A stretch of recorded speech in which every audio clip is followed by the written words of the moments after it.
Entertainment news today. You're such a dragon gay.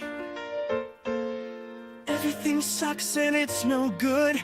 That comes out of Hollywood. But there's one place you can go to get all your news and info, and maybe even have a laugh or two. You know it's true. Midnight's Edge after dark is life. We stand for nerds and geeks, we will survive. From Star Wars to Jurassic Park, it's Midnight's Edge after dark.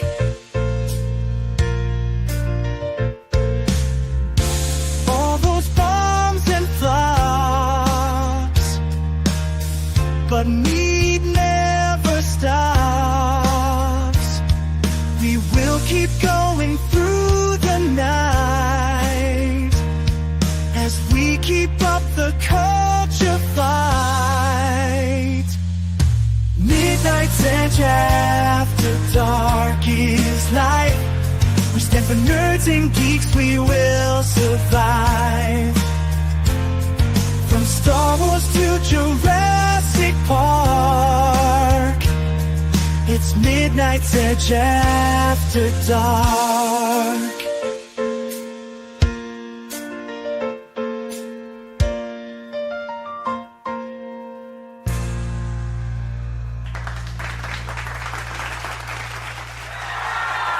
One of the longest running live streams in the fandom community. That's right. It's time for Midnight's Edge After Dark. I was just thinking about that. You know, I've been doing this show now for over 6 years, I think it is. The only live stream that I can think of that's been going longer, and the only other person I remember streaming at the time when I started doing it, that's one of the reasons Andre brought me on, was Gary on FNT. And that was way before it was what it was now, right? Like, it was mostly like TV shows and comic book crap, like a lot of the CW shows and stuff. But anyhow, welcome back to the program. How are you doing, everybody? It is Midnight's Edge After Dark Live. We have all 32 flavors of Nick Weiser. It's diabolical. How you doing? I'm doing pretty diabolically good, man. I had some delicious pancake bread earlier, filled with lots of gluten. How are you doing? Did you just say pancake bread? Yes. What the fuck is pancake bread, and why is it not in my life? All right, I'll just send you a package. This is a new thing for me. It sounds like my diabetes would not like that very much. But... Well, you know, Morpheus did say in the Matrix Reloaded, some things are worth fighting for. Trader Joe's pancake bread. Yes, it's great. It's really moist and delicious. Huh. So it's like a cake, more or less. Trust me, it tastes very mapley. It's wonderful. Yeah, that's what I'm saying. It's kind of more or less like a cake. Okay, yeah. I can see what it is. All right, well, that sounds good. And how you doing? Pretty good. I happen to be here. Obviously, there's some stuff going on with the DEI, which I'm looking forward to getting into. But happy to be here. Happy to see our chat. I'm all dynamite. Time for DEI to die. That's for real, man. Indeed. And we also have the Price of Reason. How you doing, Price? Good. How's it going, man? It's going. It's been a long day, but glad to be here with you, gentlemen. How was your weekend, and how's your day been? Okay and okay, I guess. Glad to hear it. Glad to hear it. So yeah, we're gonna get into some news here, but we got some super chats to kick things off. FKH C2005 sending in some Klobby love right off the bat. Thank you for that. We appreciate it. And we always do the show for Klobby. That's right. Goddess of Whim says with $10. Thank you so much, Goddess. Okay, to clarify what I meant last week about the FF trailer and comic accurate, the thing looks great, but he looks too comic accurate and looks like a cartoon in real world, and I find it jarring. Yeah, I can see where you're coming from. A little too cartoony in a way. I think it's just the CG job is definitely not the best because I think the shape, like the head and the bulk, the build of the bulk is really good. I actually think it looks outstanding, but I think the CG definitely doesn't help its case because I feel like if you look at like the suit that Michael Chiklis, is that his name was in 2005? Yeah. Michael Yes. Chiklis. Yeah, he looked more real, even though he definitely looked a bit smaller and not as bulkier. So I think that does, and also we're in a day and age where CGI is definitely in the de-evolving stage rather than the evolving stage. I feel like with better CG, I think there'd be a lot less complaints about it. It doesn't help that there's a stigma of bad movies that definitely will always add insult to injury by default. Yeah. By the way, I think I told you this that years ago I once posted something about the those not original, but those 2000 Fantastic Four movies, and I wrote something like, "Oh, Michael Chiklis actually was pretty good as the Thing, acting wise." And then later I looked, and he liked my tweet. Nice. Yeah, he was a cool guy. He seemed I've like a heard. nice guy. I liked the tweet. That was really nice of him. No, it was. It The is Michael cool he did. Chiklis? But the Michael Yeah, J. the actual guy. I don't even know if he's on Twitter these days, but I'm telling you, at that time I wrote something, and I guess some people passed Yeah, it he around. is. I don't I'm even remember what following it him. was. This is a really long time ago, and I looked, and one of the people that liked my post was actually him. That's so cool. I like that. I like that a lot. Yeah, he's still on. I have actually follow him. He looks like a little old lady with cancer now. Oh no! You know what? He could still have done the voice of the Thing, and they could have done like a CG thing.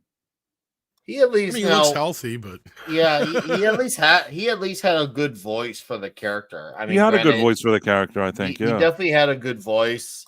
Unlike the current actor, which no disrespect to him, I know he was Michael in the Punisher Netflix show, which was kind of debatable on his performance, but he does not sound like Ben Grimm at all. At least Chiklis had a good voice for it. He was not a problem with the movies, the Tim Story movies. I could point to 800 other issues, and Michael Chiklis is not one of them. No, he wasn't an issue. I thought he did a good acting job, at least. I have a theory on why CG is so bad besides just being rushed and all that other good stuff. Because of the uncanny valley. Well, I think it's because we have an entire generation now of artists who grew up on CGI.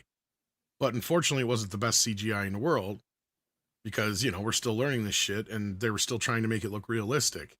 Well, now that they can make it look realistic, that's great. But all these kids know is old CGI, so they're emulating things they've seen. Does that make sense? And I think it's the same problem with AI. And that's why I think AI has an even harder problem with it.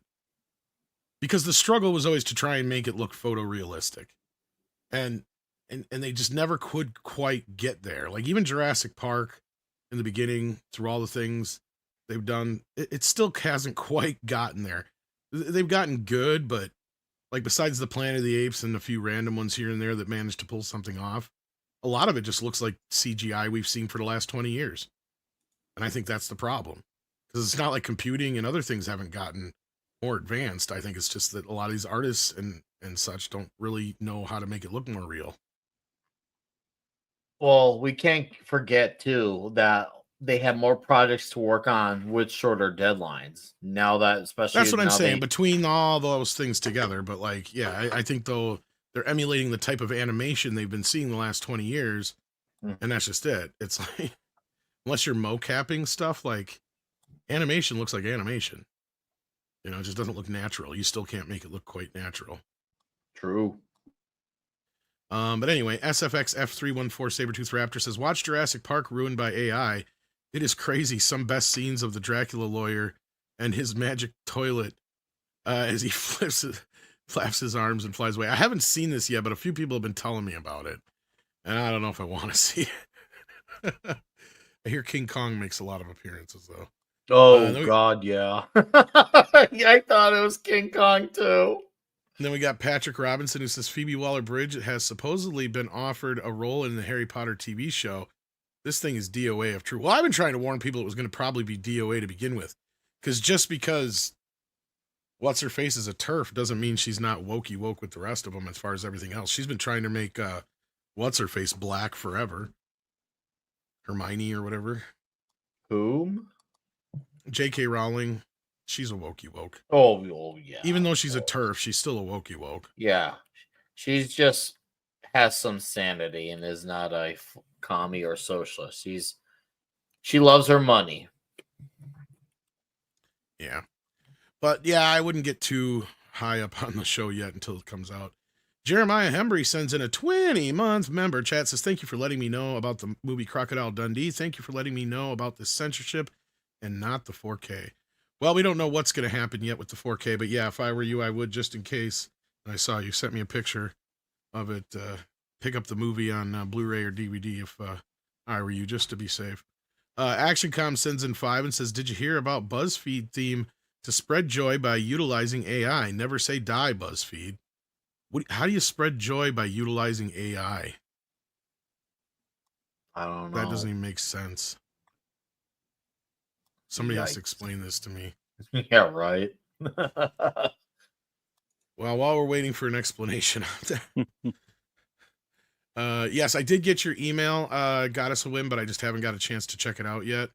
I have been out of the house all damn day long. So, yeah, I just have not got a chance to even check into it yet. But that being said, speaking of Disney, because I think your email was about them, we got some news about Disney today while I was actually on the podcast earlier with WDW Pro and those guys.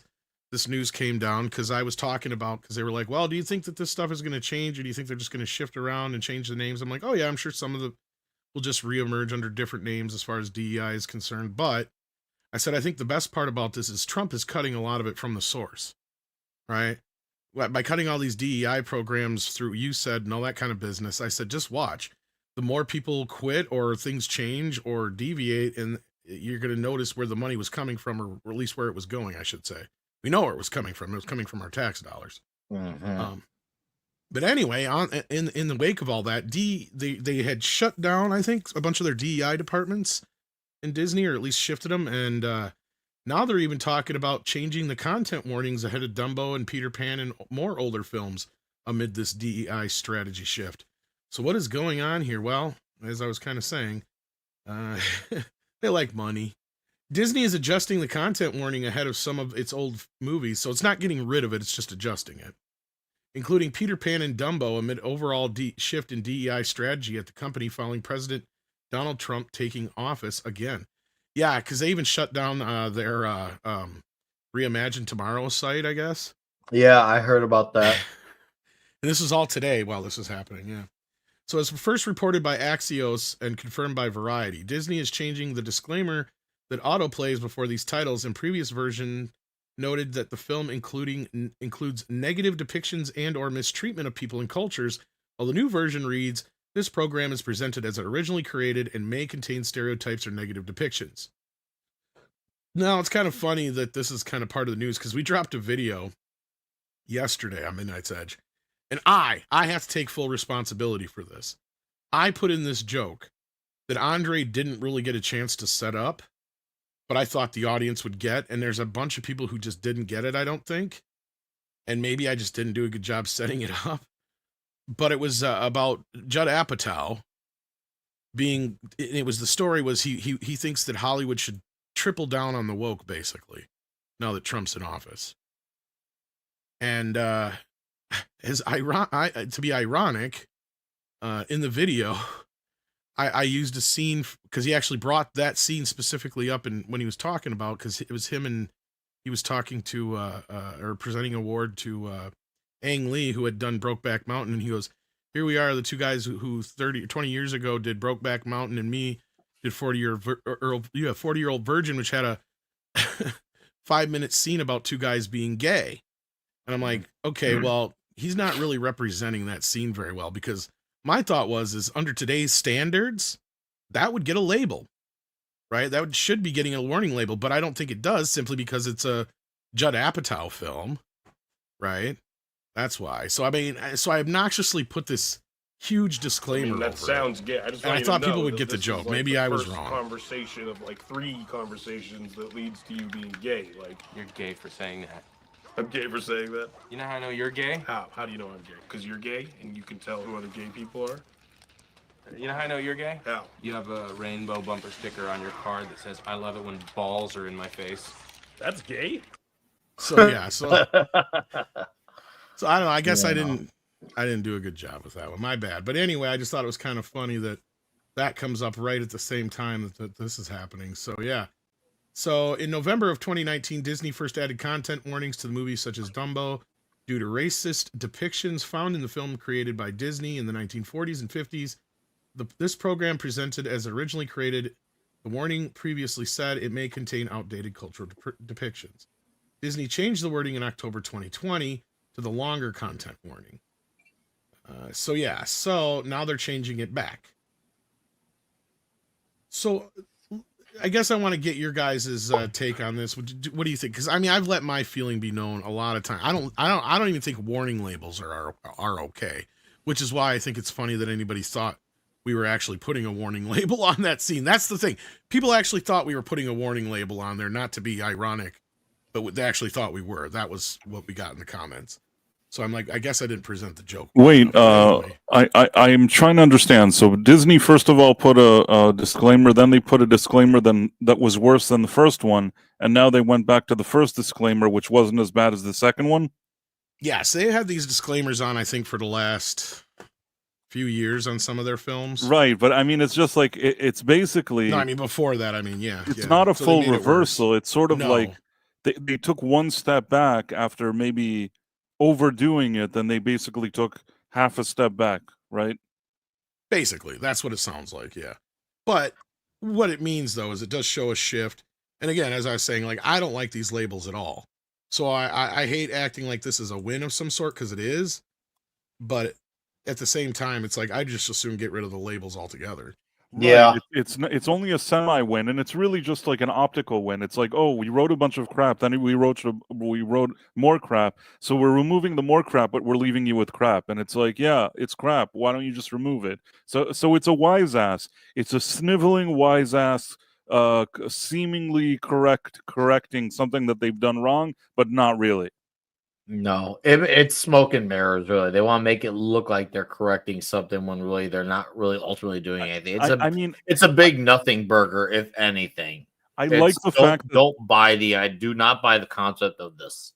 I like the fact that they're even worried enough to try to remove something, but really it's like kind of half-hearted. They're not really doing it. They're just kind of pretending so that they do what they think is the minimum requirement. They're not really solving the problem. It's like a Band-Aid on something that, a lot more serious. That requires something much more serious than a Band-Aid. They just put a Band-Aid on it. Yep, using a Band-Aid to heal a wound. Exactly, Nick. You said it better. I said it in kind of a dumb, stupid way, and you said it in a much more eloquent way. Thank you.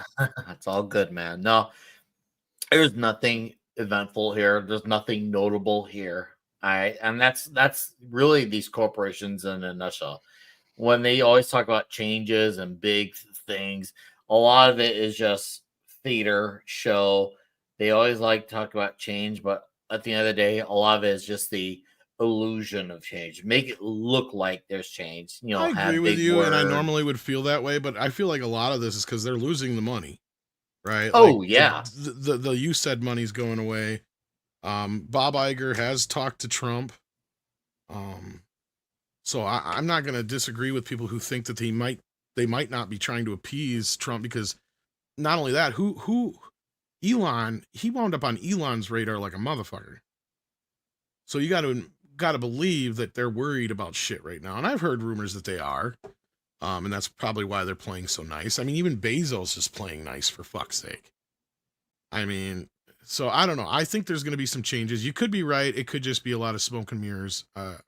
Again, we have to wait and see the actual films they start putting out and the things they start greenlighting. But yeah, I want to believe we're starting to see some change. And if we're seeing some change in Disney, that's a big deal. It is. If it ends up being actual legitimate change, not just this perceived notion, they look like you change, but ultimately it's not when you actually think about it for more than 2 seconds. if that's the case, hey, great, awesome. I do believe that there is change legitimately coming. I'm just not buying it from this company in particular. I still believe they're going to be the last. I mean, Bob Iger's way too embedded and too entrenched in this hole. I mean, it doesn't help that he really got the most deep in it with his activism, and because didn't he want to pursue politics originally? I think he actually wanted to pursue it. Yeah, he did. But you got to position. also ask yourself, though, what is the reason for it? Is it just because he's trying to appease Trump? Because if that's the case, I don't think that would be it. I think that the money is gone. See, and that's the difference. And I think that's where we're going to start seeing the real die-hard, die in the wool people who believe this shit compared to the people who are just doing it for the financial reasons of it all. And honestly, I got to believe Bob is one of the financial people. Right. I mean, there were all these incentives, which basically, exactly, at least some of them are being shot down now. I think that Trump has a lot that's to what do I'm with getting at. killing these type of incentives. So if all these people aren't being given incentives, to do this kind of woke stuff, maybe they just won't do it. I still think that they have problems that they have so many activists working for them. So they have to sort of clean house, get rid of activists, and then just say, okay, well, we're not getting incentives, so let's just not do this anymore. But I don't know if it's something that they could just fix overnight because of their stupid company culture and all the damage they've done. But Yeah. by the way, somebody said that my voice is glitching. Did my voice glitch? No, you were hear a any little louder glitch. earlier, but you're a little. But you're fine now. we know how StreamYard is. I when was you don't low, speak or for is a it while. No, you were robot? loud before. You're fine now. I was like a robot. Now, am I loud No. now? You're You've fine. been You were fine for a fine the whole while. time. Okay. Don't listen to them. Yeah, for clarification, chat. The stream panel that you see, it's called StreamYard. For those who do not know, when you don't speak for a while, when you come in like speaking after not speaking for a while, you originally start off really high, no matter what. It's just how it is. I see. Just clarifying to our chat because some know, but in case some don't, just want Is to my know. volume good now? Now my It's like been you're good. fine. It's been good. I'm smooth. sure I was loud when I have initially spoke. Now, I do believe Bob Iger is a true believer, but when he's cornered and doesn't have the money, he will have to reverse course, not because he wants to, but because he has to. I believe he's absolutely a true believer in this. But like Jeff Bezos, like Mark Zuckerberg, they're all changing course because they were banking on someone else being in the position of the White House, and now they all had to, kiss the ring. And it's really amusing to see how they were all backing all these progressive policies and donating to some of them, promoting them just 4 years ago. And now all of a sudden it's like, boom. Oh, hold on. No, we like you. We like you, Mr. Donald. Please be nice to me. Please. God, what pathetic dudes. All of them. I don't care if they are playing nice with them. I still don't like those guys at all. All lose. They're all losers. Well, it doesn't matter if we like them. I'll take them Yeah. if I gotta deal with them. I'll still mess with them. It'll be great. We'll do a little bit of trolling. And I can believe like the actors and certain creatives could be that bought into it, Nick, but I have a hard time believing some of these billionaires are that dumb. Oh, they're not dumb. You didn't make $1 billion being so stupid. Exactly. yeah. That's my point. Is you didn't make that kind of money being stupid. I don't think Jeff Bezos is stupid. No, right? I don't think even Bob Iger I don't think is stupid. No. But what I do know is that those type of people are going to show you their true colors when the chips are on the table. Right? Like I said, the creatives, they'll continue to freak out, they'll continue to push, just like we put out in the video that I was just talking about. It was about Judd Apatow, actually. I don't even think I mentioned that. Or I think I did. Maybe I did. Yeah, I did. Like he's one of those die-hard liberal Hollywood woke fucks, right? Mm-hmm. But guess what? He never spends his own money. You never hear anybody other than Francis Ford Coppola recently put their own money into a movie, right?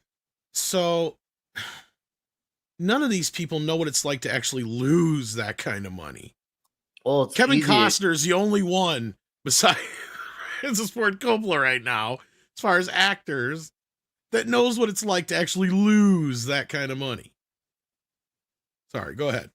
Oh no, you're good. You're good. Honest. I think I had some, but then my brain just said no. Screw you, Nick, and now I'm lost. Well, you got to I think gotta about find it though. myself. My point is okay, if you have $100 and Uh-huh. you lose 99 of it, and you don't know Uh-huh. where the fuck it went, you're gonna be pretty Mhm. pissed. These actors, Mhm. they're just using other people's $100 bills all the time. Well, it's easy to make decisions when it's not your money. That's the thing. A lot of Exactly. people, they know they're really good at being reckless because it's not their money. When they don't have their own skin in the game, they feel like they can do all this because they'll be affected less. The minute it affects them, true believer or not, then they have to change because it affects them. Yeah. Anyhow. Oh, Darth, you've been so quiet lately and you had to show up for this.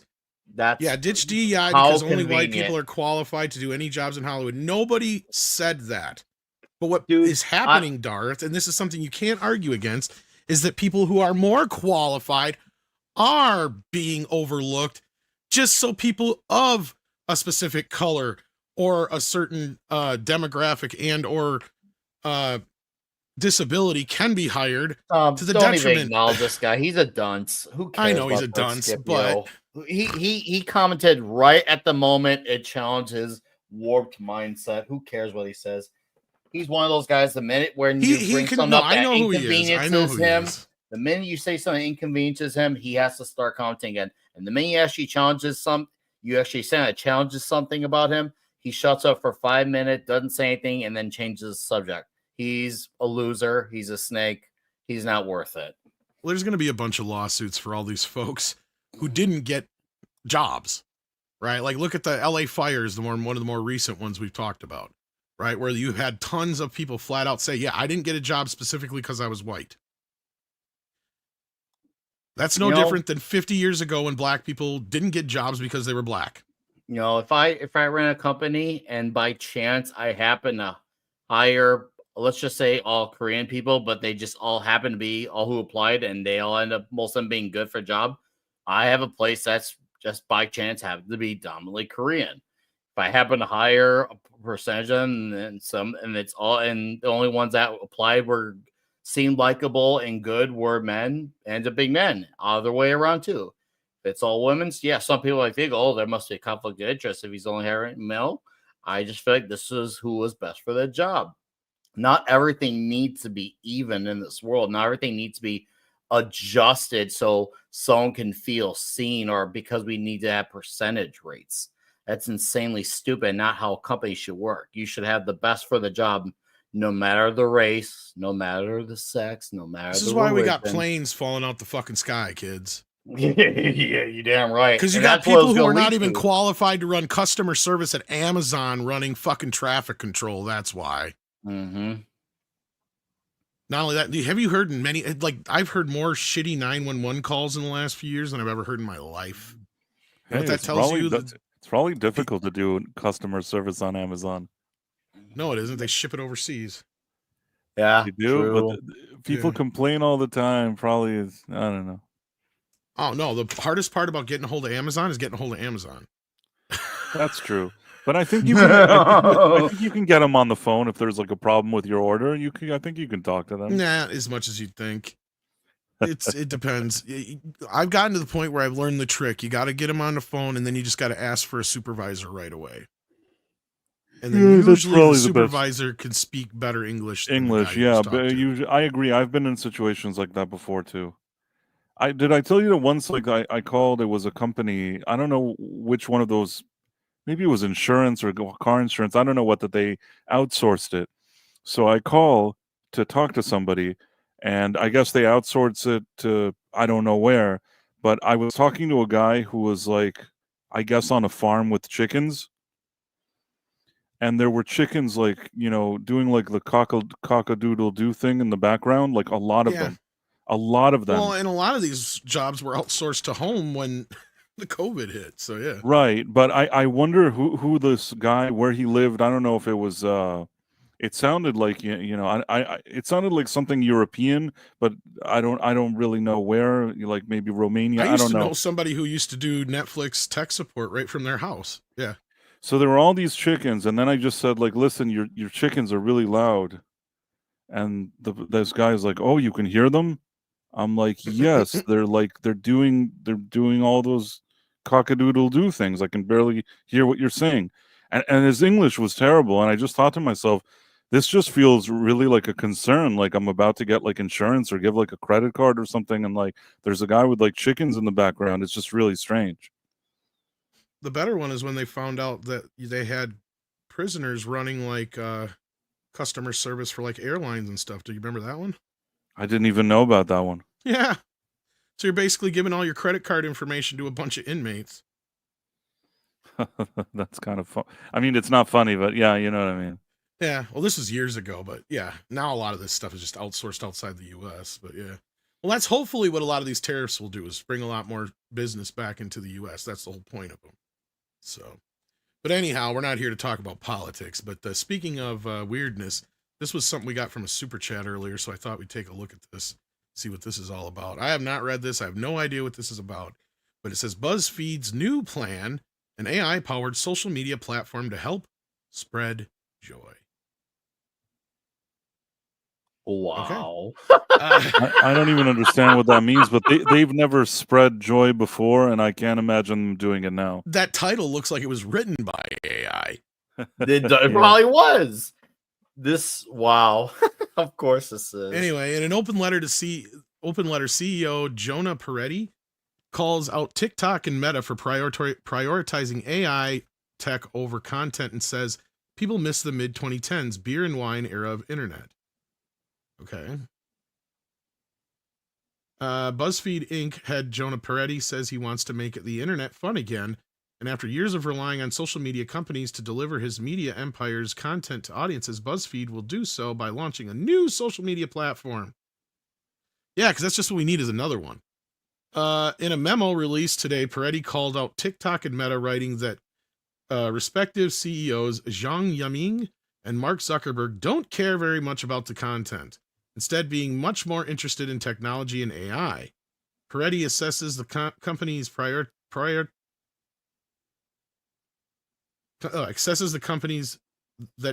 prioritize the judgment of AIs over the tech company's judgment of human employees. He writes, TikTok was successful launching in countries where the team building the apps did not even speak the local language or have any understanding of the content that was getting distributed. Meta employees who used to be involved in shaping content policies have effectively been replaced by AI, undermining their sense of purpose as human judgment becomes less important in designing these systems. This almost goes against the whole fucking title of the article. I'm still trying to figure this out.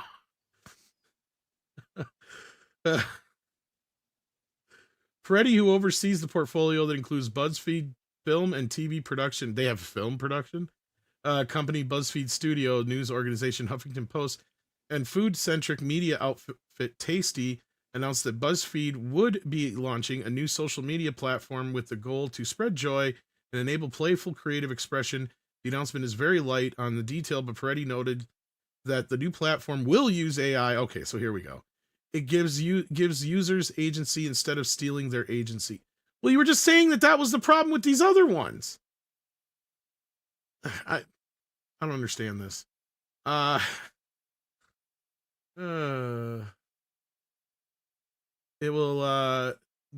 new platform will use AI to give users agency instead of stealing their agency. Interested parties are directed to a website with a cartoon island where emails and phone numbers can be input. The announcement of the new social media platform comes after a year that saw BuzzFeed shed assets.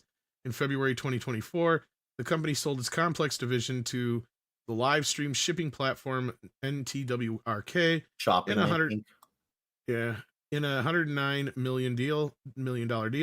In December, BuzzFeed unloaded Hot Ones outfit First We Feast, which sold off to a group of investors that included Crooked Media and Soros's Fund Management, all led by founder Chris Schomburger and host Sean Evans. I still don't understand this. I don't either. This is a word salad. It sounds like they're just going to use a platform to just just advertise their own shit. Mhm. That's what it sounds like to me. What do you guys? And use AI doing it, which sounds like it'll ultimately we'll probably have some benefits and we'll have a lot of downsides as well, like other things. Yeah, I don't think it's gonna work. Yeah, I don't even see the point of this. It sounds like another streaming service with a built-in fucking social media platform. Yeah. Yeah, it's a bunch of, hey, Dutch Butters, how you doing, buddy? It says word salad. Yeah, pretty much. It is. You know, I knew Dutch Butters when he was still called Matt. I knew when he was Vader. Right, Matt Vader. That was his original name. And that's still his name for me. I know he changed his name, but I can't change it, you know. What am I going to do now? Sorry, man. Call him Vader. Call him Dutch Butters on Matt Vader. That's who he is. That's how Matt Dutch. That's how I know him. What am I going to, Dutch Butters? Oh, Dutch he's Oven saying don't until the deaden day me. dies. Matt Dutch Oven. I like that one. My name is. Should have just changed it to Dutch Oven. Oh, Mecca J, he Vadered. Dude, you know, if the movie Idiocracy hadn't come out yet, you could have easily added that clip to the movie at any point and be like, yep, that seems like the de-evolution of mankind. When someone says the term he Vadered. that was Idiocracy in one sentence when she said that statement. So yeah, was there anything else in the news to get into though? I mean, that was the two big. I know topics. Daredevil's supposed to be on Your Friendly Neighborhood Spidey this week. I did see that clip. I mean, I'm gonna watch it just because Charlie Cox is Daredevil in it. It'll probably still be terrible. But I'm gonna watch it just so I can see how Daredevil is used in the show. Because I am curious to see how will, even though it's now a non-continuity show, I am curious to see. And we are under a month now till Born Again comes out. Again? They shot it again and again. All right, well, just for your sake, here we go. Sure.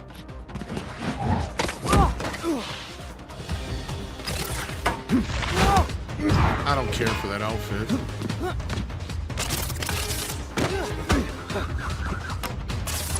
It looks like it's based off the outfit from Shadowland. Looks like something a villain should be wearing.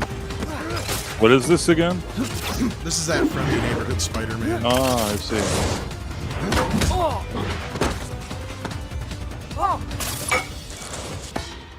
Oh, man!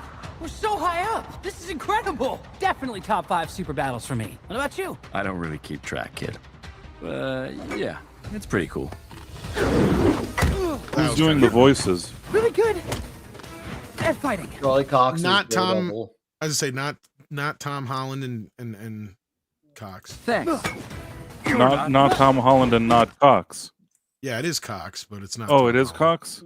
Because he's apparently supposed to be a even younger Spidey, which to me makes no freaking sense. Because how much younger can Spider-Man get? I mean, not to be fair, I've not watched all the show, but to me, it's like, okay, so this is what Spider-Man begins. Didn't they initially have Tom Holland set to voice this thing? No, and then he was never set to voice. It was always supposed to be. He's too expensive. Yeah, he probably is. Whereas Troy Cox, to be fair, outside he didn't know if he was going to get work again. And when this show was announced way back when, this is the closest thing. This and No Way Home, he had to getting work. I feel bad for Charlie Cox because, like, one time I saw on Netflix there was some series that he's like a secret agent or something like that. It could have been a decent show. It was like the worst writing. Like, think all like the girl boss things that you could think of. It was awful.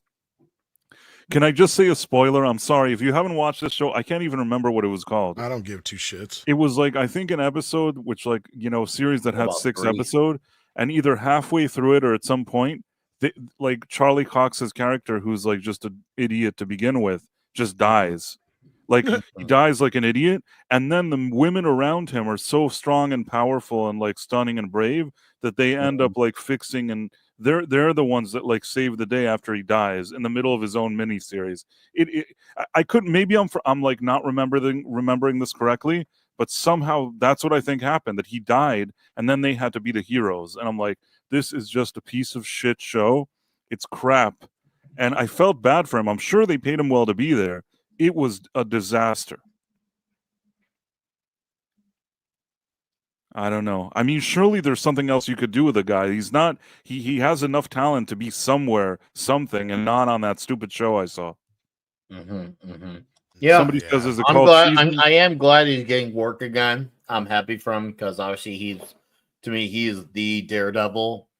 It And was for treason, comic book yes. reference for the chat, there was a story in the late 2000s called Shadowland. He had a black suit. And then there was a more refined version of it in 2015 when, for all the 800 problems all new, all different Marvel had, one of their problems that wasn't was when they had Charles Soule writing Daredevil and Ron Garney was doing art. It was basically the red suit, but black. And the letters that are DD instead of black were red. And he had a red belt on and red gloves and boots. And it was a good run. Well, it kind of fell short at the end of the run, but overall, really solid run. It's got the villain who's going to be in the show, Muse, really prominent character. I'm shocked that we're not getting Blind Spot, though, because Blind Spot was fairly prominent in that run. And he was a pretty cool character. And for some reason, it doesn't seem like he's in the show. And yet they brought in White Tiger, and like Gary Nerd Rock, if this were any other situation, I'd be happy we're getting White Tiger. But concerning the era that we're in, I couldn't be any less excited about, which is really unfortunate because, yeah, White Tiger is cool, but at least they brought back Foggy, Karen, and the proper Vanessa because they originally recasted her. Right, they had the How Asian. retarded was that? I just want to answer because somebody in the chat is asking a few times. Yes, I think the show is called Treason with Charlie Cox. It starts off, you think, oh, this is some kind of cool espionage thing. He's an agent. He's something like that. And gradually he becomes more and more of like a secondary character next to a bunch of stunning women. And then he dies and they're just too good for him or something like that. I could be, maybe like somebody will watch it and say like, you didn't describe it accurately. That was my sentiment watching that stupid show. And I only hope that he got paid good money. I thought it was a disaster. By the way, chap, yes, I love the red suit. Of course, it's a classic. Come on, the yellow suit rocks too. Don't lie. The original yellow suit is amazing. Oh, that suit is chef's kiss. The old electrified Daredevil. We could talk about Will Smith and Hitch. What about Will Smith and Hitch? Well, it looks like the director is not involved with the sequel. Says Hitch director says Will Smith. I tried to back out Will Smith even tried to back out 3 days before shooting, and is developing a sequel without me. I never heard from him after 2005. The headline does sound really bad for Will. Yeah, but you know what? I read this article, and it's a bunch of whining. It is. And he ends up basically saying, like, look, it's business at the end of the day. Will hired me to direct a movie. I directed the movie. And he believes that the movie they made together was better than either one of them could have made on their own, which I can understand. And it's kind of an interesting story, but yeah. Basically, I think that what happened is that this guy was looking for any kind of opening where he could just air his grievance or just say something in case somebody's doing a sequel and wants to consider him. The truth is that movie was decades ago, and even that movie, they're talking about it like it's some like wonderful classic. It's a movie that like I watched once and I'm like, oh, Will Smith really collected a check here. It's like it's all right. It's like it's barely watchable once. You kind of look at it and you're like, well, this is dumb. And yeah, it made money. Sometimes you have like the right kind of romantic comedy at the right moment with the right stars and the right people. And he was very popular at the time. It's a romantic comedy that guys can watch. That's what right. I liked about it. I guess that's probably what made it succeed, is that the women wanted to watch it, but guys could somehow suffer through it. And it was nothing like, this guy in this article, you'd think that he Will made Smith and what's his face had pretty good chemistry. Kevin James, maybe. James, yeah. the thing is that you read this article, you think that they worked on Citizen Kane together. I mean, Hitch, who gives a shit? Yeah. Some movie like decades ago, nobody gives a fuck about. He's And like, why "Oh, is Will Smith doing a sequel? Because it's 20 years later, and he needs to he redo needs his work. He image. doesn't like, and at the end of the day, they weren't obligated to use him. And the way he talks about it in the article, you know, he could say whatever he wants, but it sounded like Will Smith didn't like him very much. They worked together. They did a tug of war. The movie ended up okay, but at the end, he's Will Smith. He has like the money. He has the production company. He can do whatever he wants, and he doesn't want to work with the guy anymore. I will which, give the like, guy credit, like, because he did come in and say that there was one draft of the script that was so bad, and he knew he was already on the verge of getting fired, that he went into Sony and he said, "Look, I don't care if I get fired. I just want to make sure you don't make this movie."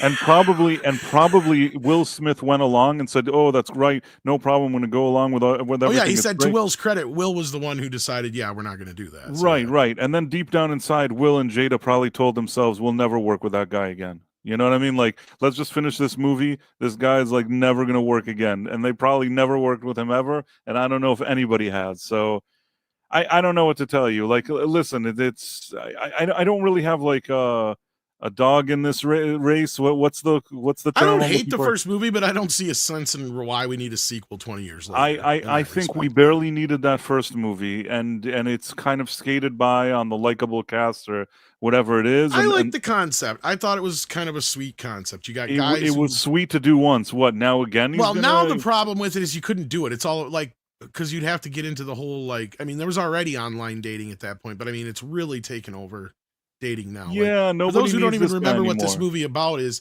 he's a date doctor. So what he does is he helps out guys that are basically social losers, like learn how to be suave and debonair and all that kind of stuff. So it was a decent comedy for what it was. It had a lot in common with that Good Luck Chuck film that come out and some other ones. Kind of the whole point is you have the love doctor who, when it comes to falling in love himself, fails, right? That's kind of the whole point, basically. So anyhow, no, I didn't think it was a bad film, but I don't see there's a point in the sequel. But yeah, I agree with you that this whole article is just basically the director saying, "I wish I still worked." I don't even know if he's done anything since. So yeah. I'm trying to think, what are they going to do? So he broke up with Evan Mendes and he needs to fall in love again. Like, who gives a shit? He's still consulting like men at like the age of 70. Now he's like helping them out again. Like, who cares? None of this matters. I would never do a sequel to this. No. Never in a It doesn't million need a years. sequel. If I'm like Well, an that's the point I executive was at some getting to, studio, yeah. I'm not greenlighting this piece of shit sequel. And that's kind of what I was getting to, is it doesn't need a sequel, period. Man, everything has a sequel now. I remember when that was like a thing that meant something. Like, granted, most of the sequels back then were almost always not as good. It's still a little bit less of a problem now, but it was one of those things where, one, you had to have a good movie and it needed to do very well. Now anything just gets a sequel. And then also a lot of those types of movies had a story that kind of let the loose end or two. Or even if you had a complete story, you can say, okay, I can see why there would be more, even though it felt like a complete story. I kind of understand why they're like it. I was just going to say to Price, I kind of understand why they were talking to this guy now. Okay, so you know who this guy is? He is the guy that directed like Sweet Home Alabama, Ever After, Fools Rush In. So he was like on his way to being like the next big rom-com director when Hitch hit one of his next movies was Fool's Gold. Do you remember that movie? Remind me, is that with Matthew McConaughey? Yes. It was the famous movie that cost like a fucking fortune to make and it didn't make any money. Oh. Yeah, so that kind of put a torpedo in his career right there. So I can see where they're trying. I mean, I still think he could have done like kind more of an low budget. Yeah. I mean, he's done stuff since, but nothing of any note. That's my point. Yeah. That killed his career. I guess. In any case, Will Smith, if he did a Hitch, it would be like a desperate cash grab. Like, it's not one of those. It's not like a franchise. Who even remembers? When I saw this headline, I kind of thought to myself, when I was thinking about the movie, I suddenly thought about Hancock. Because like they came out not too far apart from each other at those same years, and I'm like, oh, Hancock, he was kind of you're this like weird... 3-4 years apart. Yeah, what can I do? It's already been a million years since both of them were released. So I'm just like, oh, it's Hancock. So yeah, he was a superhero. And then I'm like, wait, Hitch, which one? Oh, Hitch is that stupid one that he helps Kevin James get a date or something. And then I'm like, man, I can't believe I'm reading this article. I ended up reading the whole thing. That's why I read the whole thing. I read the whole thing. I was embarrassed. I felt like and Hitch 1 did make a lot of money. I needed to take a shower after reading this article. I'm like, ugh, I can't believe I read Hitch 1 made almost $400 million in 2005. That's a lot. During those days, you put Will Smith. Time, though, Will Smith was huge. You just put his name and his thing on some stupid crap. But look at Wild Wild West. That was when everybody knew his from the trailer. 2 years before. Are always a difficult sell. Him doing a robot with ladies and men and whatever, that was guaranteed to bring some people in. No, because look at iRobot as well. Wild Wild West wasn't just an anomaly. iRobot didn't do as well as they were hoping. iRobot did better worldwide. It didn't do as good in the overall, US. But stateside, it definitely did not what they're. It did well enough that they're considering doing a sequel. Hoping for. They were not, so they're definitely are like, oh, okay, not as well in the States. So it wasn't like Will Smith just existed and the movie was bang. Even Men in Black 2 did fine, but it didn't do what it was supposed to do, considering that it was following up a good first movie that honestly didn't really need to have a sequel, even though I was initially like wanting one. Then all of a sudden reality hit. I'm like, oh, okay. I was gonna say, I don't think Will had too many fall offs until. No, and he had movies that didn't do as well, but it wasn't one of those things where he just like you slapped his name on it. It wasn't like a big thing. I think there really was something to Hitch. I remember how huge it was at the time. I'd never actually seen it. I didn't really care to. I remember seeing the trailer for it. I think when I saw Spider-Man 2 and thinking, not interested. So I never watched it. I'd never just cared to watch it. But I haven't thought about it since the day I saw it. Like, I haven't thought about it once. You know what his highest grossing film of all time is? And it's only by inflation. Which one? Aladdin. What? Which one? Oh, the remake. Yeah. Independence Day comes in Aladdin. I don't call that a Will Smith. Independence Day comes in second, and with inflation, that would definitely be the first one. Yeah. And then Suicide Squad, believe it or not. Well, actually technically outgrossed Men in Black, but that's just Men in Black 3 and Men in Black and Men in Black 2. Well, but that's just because of inflation. But it also had a really good opening weekend. A lot of people were initially really excited about seeing Suicide Squad. You can't forget, like, there was a lot of genuine enthusiasm for that movie. Now, it fell off a cliff the following weekends after, especially when you had Hula Girl doing her dance off in the movie. People were so excited about having Harley Quinn for the first time in the movie. That was like everyone was talking about. And she looked great. I mean, when you see the commercials, you see Margot Robbie. At that point, they played into her looking good in the role. And you had Will Smith, doing something there. It looked like the kind of event movie, especially with superheroes. People were expecting like the DC version of the Avengers or Guardians or whatever it was supposed to be. And at the end, I went to see it in the theater, and I couldn't believe how bad it was. It's one of the worst movies to ever make so much money, I think. Well, Bad Boys 2 did a lot worse than I thought it did. It's easy for movies to make a lot of money when you have a really good first weekend. That first weekend makes all the difference sometimes for a lot of bad movies. And I think a lot of people don't put that into perspective. And, well, that's what Will Smith has here, and that's what I think a lot of these films have going for it. Because we're all the way up through, like, I could have swore Bad Boys made more money. Where's the first Bad Boys at? Do we have an adjusted for inflation? How is this way down here? I don't get it. No, I don't think they do have adjusted. Because obviously, if you adjusted this shit, it'd be like Independence Day, probably either Aladdin or Men in Black 3 or Men in Black, and then it would go pretty close to where it's at now. But I don't get why they put Aladdin in there, because Genie's not the main character of Aladdin. Yeah, he's still in it though. He's still in it, but not a Will Smith movie. I could see Independence Day, Suicide Squad, Men in Black, Hancock, I Am Legend, Bad Boys. Okay, fine, but that don't make no sense. As I was telling you though, Hitch and iRobot are both right neck and neck there, and they're considered. I mean, iRobot probably cost twice as much as Hitch, though. That's true, Nick.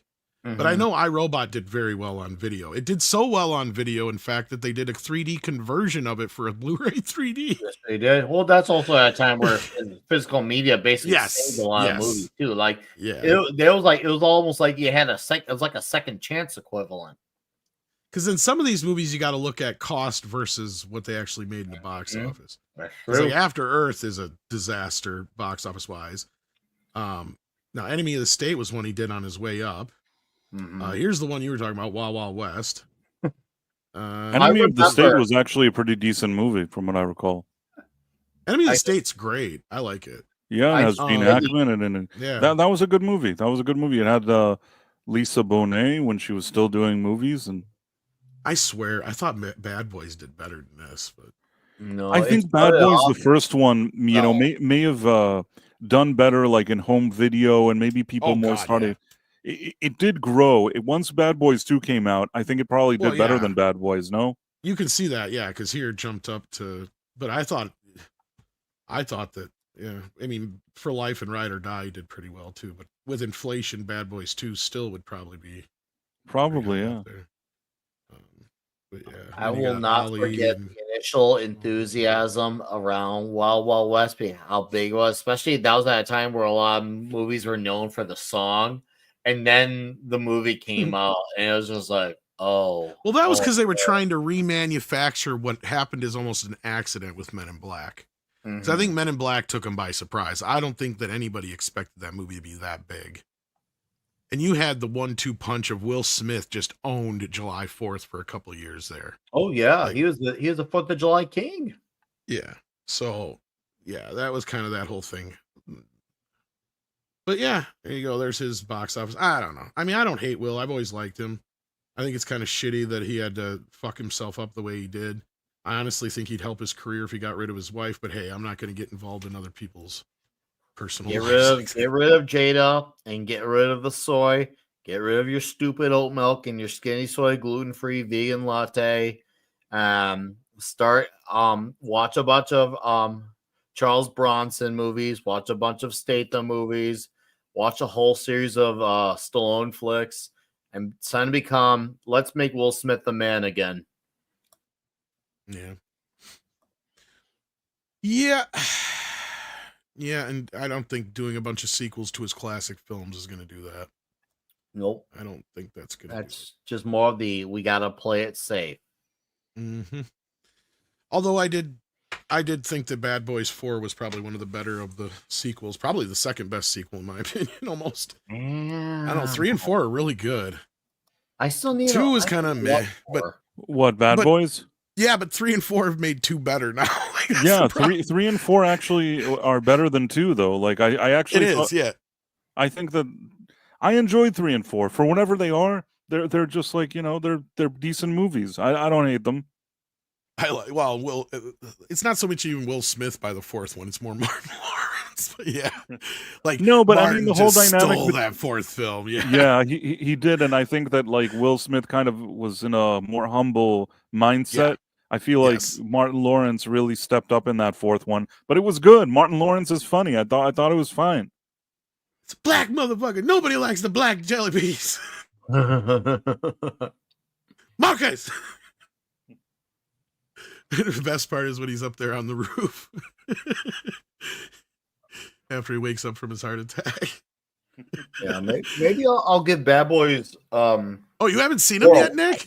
I've seen 3. I've seen 3. If you've seen 3, you got to see 4 because 4 picks up right where 4 leaves off. Yeah, I've not seen 4. You have to see 3 to get to 4, basically. Yeah, see? 4 is like what's his face? It's a lot of nonsense. 3 also, but you know what? If you kind of leave your logic at the door and just enjoy a silly kind of fun movie, I think 3 and 4 deliver that. Oh, absolutely. Unlike the second film, which took itself Bay too seriously. Yes, I think that it took itself became too Michael Bay extravaganza there in that second one. Well, and I think we talked about this on Toxic Tuesday when we did it. It's like the difference between the first and second film is when Michael Bay did the first film, he wasn't Michael Bay yet. He had done the music videos. He had done, I think, The Rock and that. So other than that, like he hadn't quite created the Bayisms yet. Because in that movie, a few of the Bayisms are invented. So then by the time you get to 2000, whatever it was, 2 or 3 or whatever it was when he did Bad Boys 2, all the Bayisms had been created. And you're right. Like, you watch Bad Boys next to Bad Boys 2, it's almost like a completely different director. Right. And it feels like a completely different tone, completely different movie almost. And that's why I love that the guys who came and did 3 and 4 really knew how to nail the comedy element of the first film, the tone of the first film, but then they brought things back from the second film to kind of retroactively help make that film better, to the point where part 4 ties directly into part 2. Right. So yeah, I agree. Yeah, part 2 just feels like a Bay movie all around. Yeah, I think that they did a pretty decent job, and yeah, I mean, I didn't even hate the second one, but it's not as good as the first one. I don't hate it, but the best parts of the second one is when Martin gets shot in the ass, and when and when he takes the ecstasy. Those are the 2 best parts of the whole movie. The first one, I think that, I like those kind of situations where I don't think that they knew that it would become anything. I don't think they knew what the potential of that movie was before they made it. And sometimes you have like a lightning in a bottle situation, and I feel like the first Bad Boys had that magic. So okay, Will got shot in the ass in the second one, wasn't it? Martin shot him. I haven't seen 2 in That's what it was. That's the joke, because he got shot in the ass, and then when they found out it was Martin's gun, he wouldn't let him live it down. That's what it was. And then Martin accidentally takes the ecstasy when they're at the mortuary. Couldn't think of the fucking word. Mortuary. I love that scene because they go to the boss's house and he's like all loving up on everything. It's one of the funniest scenes ever. I love Joey Pants. He's amazing. I love how they were able to bring him back in the fourth one too. Oh, there's a really? surprise That's for you. Cool. Yeah, that's cool. I like hearing that. I love it when that happens. It all ties back together. Nice. I know. I do. It's being hard for me to watch it this week because I want to. Obviously, there's Cobra Kai finishing this week. Yeah. And I'm gonna watch that one Spidey episode, and then of course Invincible, and then there's 800 things I gotta do. But I'm gonna try and make sure this month I watch Bad Boys 4. I really want to watch it. I love this man. What does love mean to you, Mike? It's all jittery. Come on. Maybe I gotta rewatch this one. I haven't watched this is the best part of the movie, though. That's the problem. I'm gonna give it a fair shot again because I haven't watched it in at least 15 years. It gets better. I love when he's drinking the water out of the fucking bottle.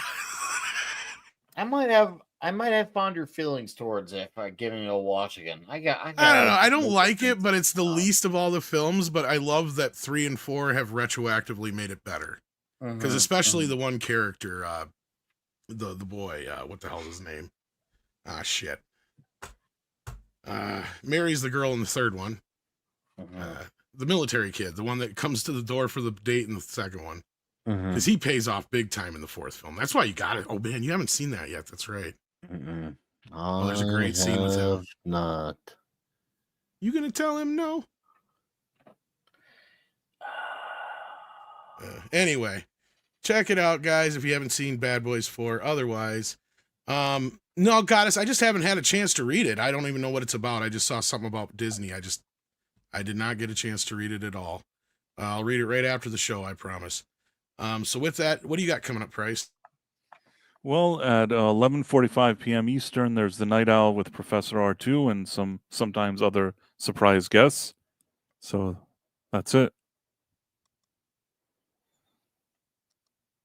I also did a video about why I think that the Kendrick Lamar performance at halftime was bad. I don't know. First few hours that I put it up, a lot of people were watching, and then suddenly everything stopped. It was so weird. But I think it's a good video that explains the problem with its performance. So people are welcome to watch it. I don't even have so much of a problem with his performance as much as I just didn't know who the motherfucker was. I mean, that's part of what I said, that I think that we're not going to know when it's a different generation of No, but that's what I was saying, that in the Yeah. Super Bowl, I was explaining in the video the type of talent you need to bring to a Super Bowl halftime and why I Yeah. think that this guy wasn't a good fit for it. And I think that's what I go into in my video. I actually Has got that- some pretty good responses. There were a few weirdos that showed up and got upset, but that happens sometimes. Mm-hmm. They're like, "How could you say that he's not a household name?" Has Bruno Mars even done one yet? He has done. Oh, he Bruno did, Mars okay. has actually done 2. One Okay, time I didn't know. I'm trying to remember I'm trying to think of some other people that, because that's the thing. It has nothing to do with it being rap or R&B or any of that shit or them being black. Because that's my point. I brought up plenty of artists, but everyone I bring up has already done it. That's the problem. I think that they chose Bruno Mars a bit earlier than his peak to do it, but I will say this, at least, and this was something that I mentioned in my video, at least when Bruno Mars were selected, he's like, why don't I bring the Red Hot Chili Peppers out and do like a song with them? And I think that was pretty cool. You know what I mean? Like, there was something about what he did that he made the show sort of like engaging even for people that may not have known him. And I don't think that Kendrick Lamar did any of that. I think that like he's a very kind of rapper that's current now. I'm sure there's people that listen to him. It's not that kind of multi-generational talent that you expect at the Super Bowl. And that's why I think that his show wasn't, the right fit. But I explain a lot of that in my video. I do recommend it for anybody that's curious to hear my thoughts. And here's one problem with this, Jeremy, too, is like, if Drake is guilty of what he was being accused of, then cool. But it's kind of a problem when the dude you got dissing Drake is not even as well known as Drake. That's a problem. Yeah, it's all shit, man. I don't care about any of these people. F them. Like, there you go. Gotta swim. Why hasn't Weird Al Yankovic done a halftime show yet? Damn right. Thank you for the $2. There you go. What the fuck? Like, I mean, this just duh.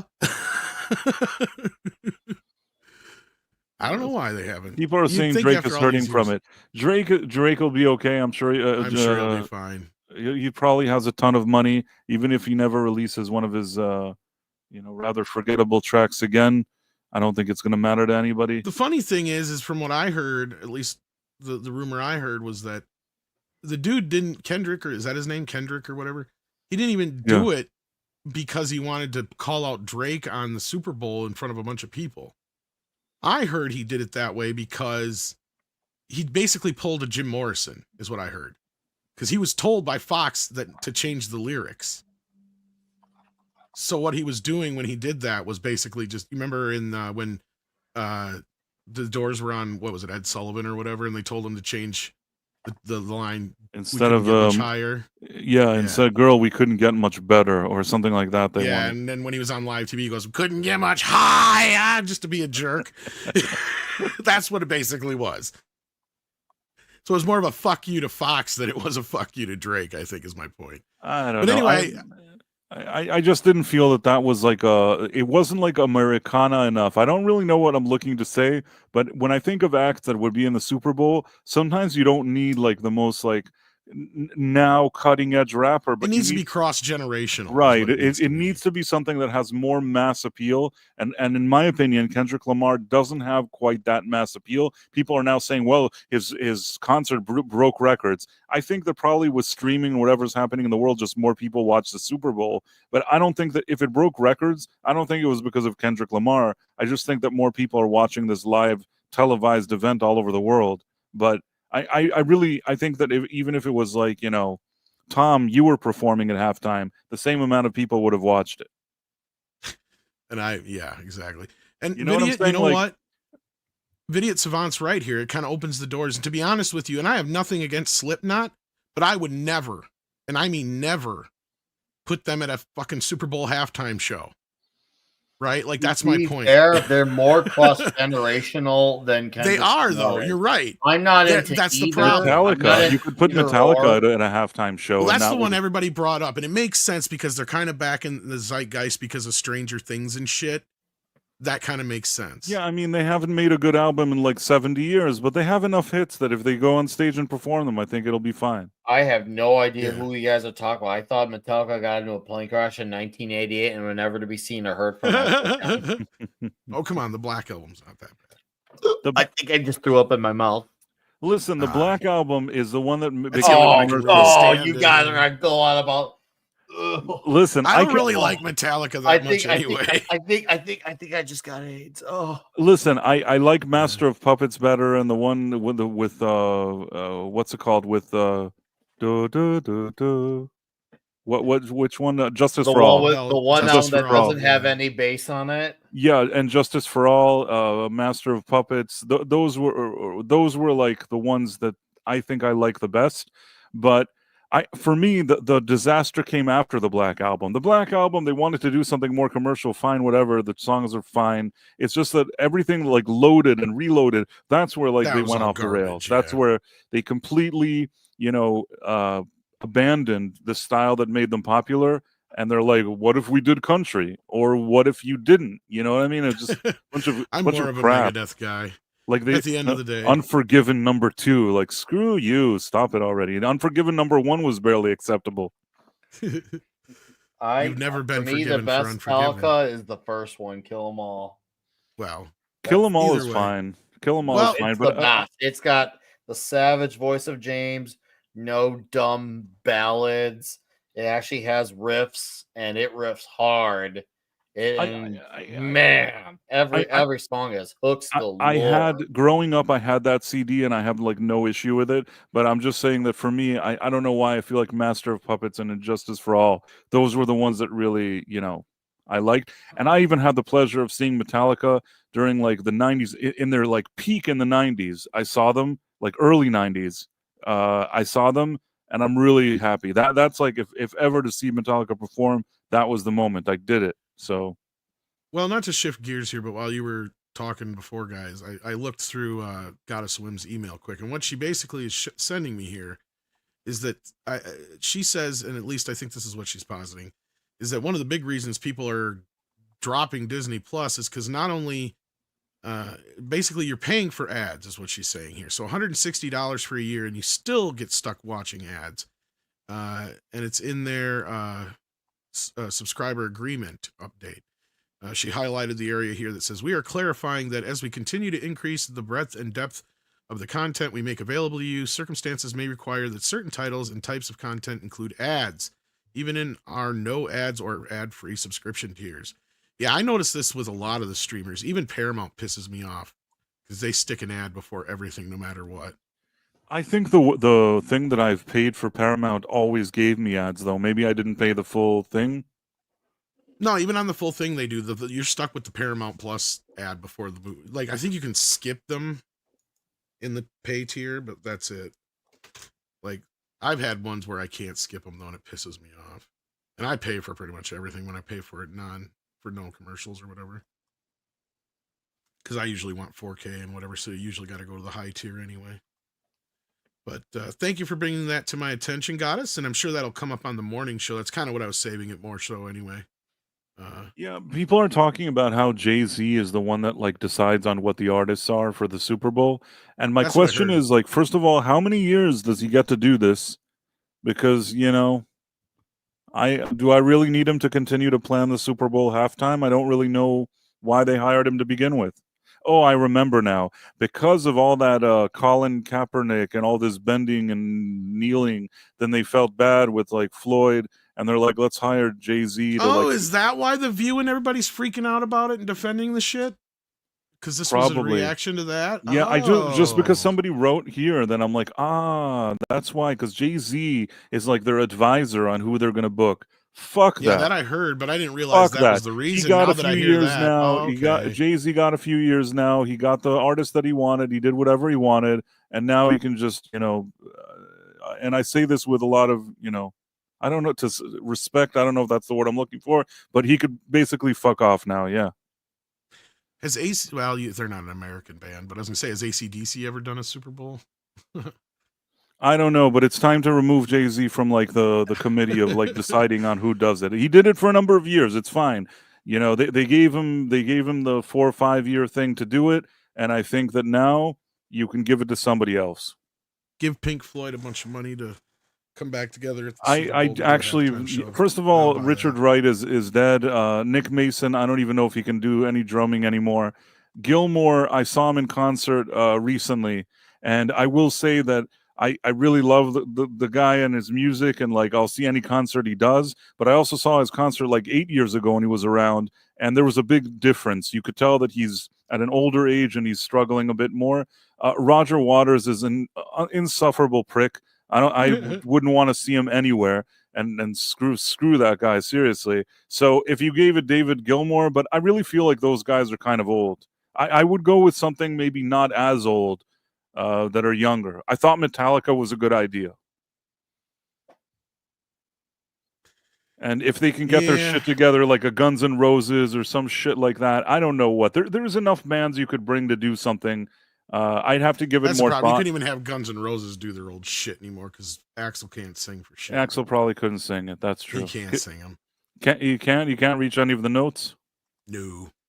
Have you heard him do any of his live? He's horrible. I believe it. Yeah, I believe it. It was very difficult even when he was young better to do than that Vince voice. Neil nowadays. Well, that may be true, but I mean, I can't see him getting come on, Big Max. He can't be doing 103, Shauna man. Nas or anything like that anymore.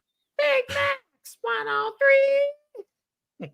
I'm sure he can't even get in anywhere near the register of Somebody was saying that Roger and Waters and David Gilmour were even bickering a bit when rehearsing for Live 8.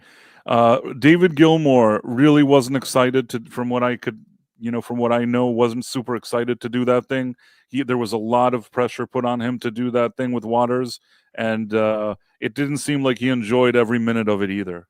And after the show, they were offered, if they did like a joint tour, Pink Floyd, they were offered one of the most insane amounts, hundreds of millions of dollars, and they said no. And mainly not because of Waters. I think that Gilmour's like, nope, I don't want any of this. That's how much he doesn't want to work with Waters on a regular basis. Well, that's what it sounded like. Is Roger was all for it, and it was Gilmour who basically backed out. Yeah.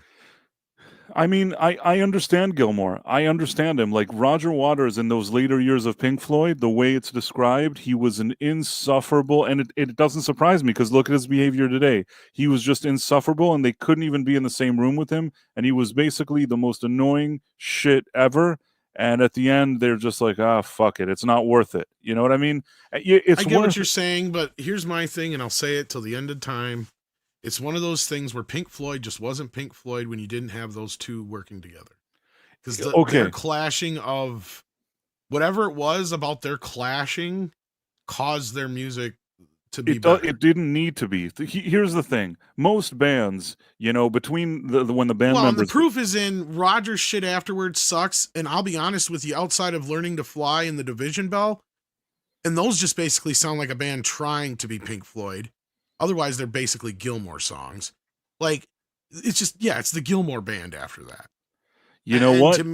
Gilmour has a great voice, and he plays the guitars. That's the trademark sound. I'm not taking away from Waters what he contributed while he was there, but you know what? When you're a band, when between you're like 20 and 40 years old, that's when you have your peak creativity. At some point, you're just a band doing some catalog that people know. That happens to a lot of bands. They were already around for a long time, and Roger Waters at that point was just dead weight. He was doing music that was not even, like, when you look at the final cut, he was just annoying, and he wasn't even doing anything productive. Even if you say, well, all that Gilmour stuff sounds like recycled older Pink Floyd stuff, and he's not even bringing anything too new to the table, he wasn't doing anything disastrous either. It's fine. And if you went to see shows that are like Pink Floyd, and you saw the three of them without Waters, and they brought some other guy to play bass, and do some voices, most people didn't even notice that Waters wasn't there. Because when it comes to performing the show, Gilmour, I do. See, and that's the thing. And I get where you're coming from, and I get where certain people come from. And I've been to I can separate shows. my personal feelings about Roger Waters aside, because that's my thing, is once he's out of the band, as bad as the final cut is, I won't disagree with people on that. Because that's both of those guys going their own direction any fucking way. That's the problem. Right, like, and this is, to me, somebody trying to say that Pink Floyd is fine without Roger Waters is like saying pizza is fine without cheese on it. When it comes to performing the catalog, I think that what Gilmour set up, I'll tell you even more. I've seen shows with Gilmour, multiple shows that he himself puts together a completely different band, comes out, does Pink Floyd songs. Man, it feels like I'm listening to the CD. I don't give a shit. I don't give a shit about Roger Waters. It's not even the fact, if Roger Waters did the parts that David Gilmour was singing and playing guitar, I'd really have an issue. And I tell you, you know what? Without Waters, it's not the same thing. The truth is, the thing that draws me most into this band is the work that Gilmour does. I'm not taking away Roger Waters, like, you know, his ideas or his writing back in those earlier days. I agree that he had a lot of great stuff that he did back then when he was still an artist and not an idiot. But I will say that when it comes to just performing, if Roger Waters walks into a room now, grabs an acoustic guitar and plays a song, it'll sound like some annoying frog singing some shit to you. And when David Gilmour walks into the room... See, we're making the different arguments here. That's the thing. You're talking Gilmour about today, he walks in with an acoustic guitar, my issue is pulls this, it out and plays the song. Point. You're like listening to the CD in your whatever. It's not even... if you don't want to put anything new to it, great. Because here's the thing: what are you got the music. 100 years Let me old. finish my point real quick, Price. Let me finish my point real quick. Okay. My point is this: Gilmour is the musician. I'm not going to disagree with you there. Rogers is the visionary. Yet you're not the same without both. That's my fucking point. Every album after that is just them going through the fucking motions. You're right. If you want a bunch of CDs that sound like somebody trying to be Pink Floyd and you got Gilmour, great. But you know what? Roger Waters is more than just playing bass. He's a voice. And I don't mean a voice just vocally. I mean in the whole mix of, this is where he was the creative guy. He was the guy that came up with The Wall. He was the guy that was injecting all this idea of let's get fucking crazy. Let's get nuts. Let's get experimental. Because otherwise, if it was just Gilmour, it would have just been the David Gilmour band the rest of the time like it was. If he wasn't part of Pink Floyd, he wouldn't have done Sid anything Barrett, like that. Sid Barrett was the inspiration for what basically became Pink Floyd 2.0. That's what I'm talking about. When you have that division, you have the earlier stuff, then you have when Sid Barrett got sick, and then you have Dark Side of the Moon, which starts Pink Floyd 2.0. Right? Yes, Gilmour was around before that. Technically, I would say that metal started Pink Floyd 2.0, but it's fine. You want to go Dark Side of the Moon. You get what I'm saying as far as like the on the national, like on the level of people, right? Like, on the this is something we've never heard before. And Dark Side of the Moon is still probably their most complete album. That's still probably the masterpiece is Dark Side of the Moon. I know you like The Wall, but The Wall, I've told you before, like, people that aren't like diehard Pink Floyd fans, maybe they like The Wall. Ever. I don't give a shit what anybody says. It's the a beginning to end fucking complete. It's not. There's a lot of like crap, like filler, whatever there. It's fine. I disagree. It's fine. There's some good stuff in there, but really, Gilmour saves that thing. The main songs that are good are because of Gilmour's work. Without him, you would have those kind of albums have that much Waters to do with Mother or anything. Like, I disagree with that. Yeah, he had the parts in Comfortably Numb. That's a perfect example of what I'm saying. Though, is the two of them together are so much better than separate, right? Can Gilmour do pretty much a summation of what they did before that? Yes. But if you notice, everything after that is nothing new. That's my point. There is no new vision. First of all, High Hopes, the song High Hopes could have been a legitimate Pink Floyd song. And you know what? It is better than anything like Waters has dreamed of after the day he's not doing anything. I'm not going to disagree with you on that, but that's because Gilmour had the ability to actually do Pink Floyd. And I agree with you that that's probably something they would have come up with Roger as well. But like, even listen to the last album, all that sounds like, because it is just basically outtakes from Division Bell. Well, I think one of them was already dead when they released it. They're like, "Fuck it, we did some jams." They did it, yeah. It is. I kind enjoyed of like those fucking jams. Those jams are great. Those jams, Waters couldn't do them even if he wanted to. I enjoy that jamming. You know what? It's not. I agree with you. It's not the same as when they did Dark Side of the Moon or when they did, those albums then. But you know what? Even if they were together, I don't know if they could recreate that magic. There's the holy trinity for me when it comes to Pink Floyd. I know some people are going to disagree with me because I'm not a biggest fan of animals and all that kind of shit. But you have Dark Side of the Moon, Wish You Were Here, and The Wall. To me, that is Pink Floyd as far as Gilmour and Rogers. Because you're right. Before that, it's Sid.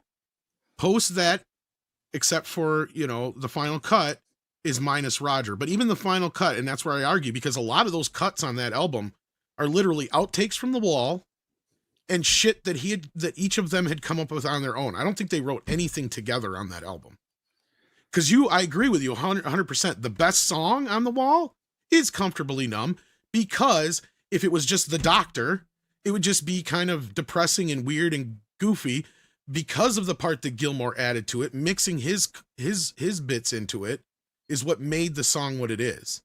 I'm not disagreeing with you there. And same thing with like the other guitar bits that he did add in and the other bits. I and mean, pieces the other here and thing there. is that people don't know this, but people are like, okay, well, another brick in the wall, that's totally Roger Waters. But what most people didn't know is Roger Waters had something with like 2 chords that he was like singing like a frog. Meanwhile, It is only 2 chords though. yeah, That's the problem. And what happened is that David Gilmour actually, you know, he understood that the record label was kind of pressing that maybe they could do something that's a little more of a hit than usual.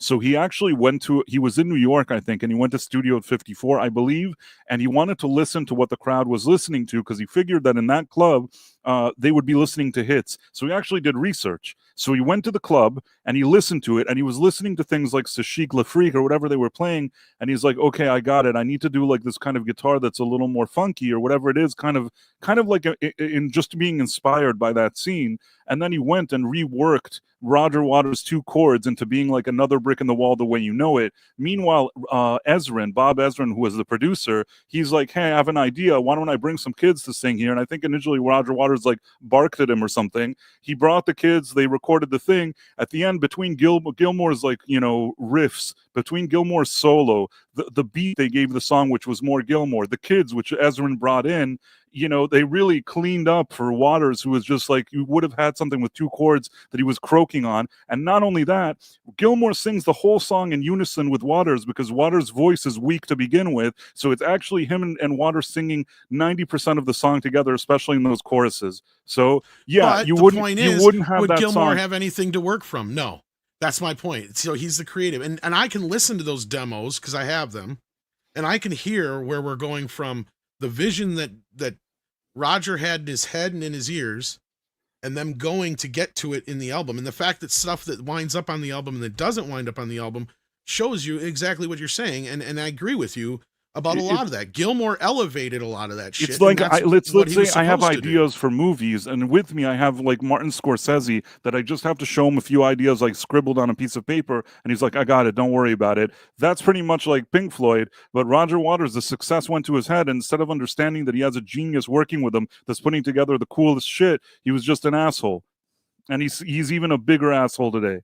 See, and here's the other problem is a lot of times I see Gilmour as more or less a glorified fucking studio musician because that's all he was to begin with. No chance, really, man. No chance. That's really what he was to begin with. He was brought like in a to play guitar 'cause one-in-a-generation Sid talent. couldn't. He's like a one-in-a-generation talent. The guy is like the way he masters the guitar and the feel. He's a great guitar player. But I don't see him as the creative. It's more than a studio musician. Studio musician is the guy that he's on a million different styles and songs and whatever. You don't even know the difference. Gilmour has his own identity and sound, and he is a brilliant, brilliant musician. But he is the musical backbone of Pink Floyd. And by the way, just have to be fair here, Animals is a really good album. So I know you don't like it, but again, it also depends. I feel like, you know, me and you maybe come from different directions in that sense. I've been in certain situations in my life that I've heard, you know, all of their albums, and Animals. The Wall is like the most just commercial and low level out of all of them.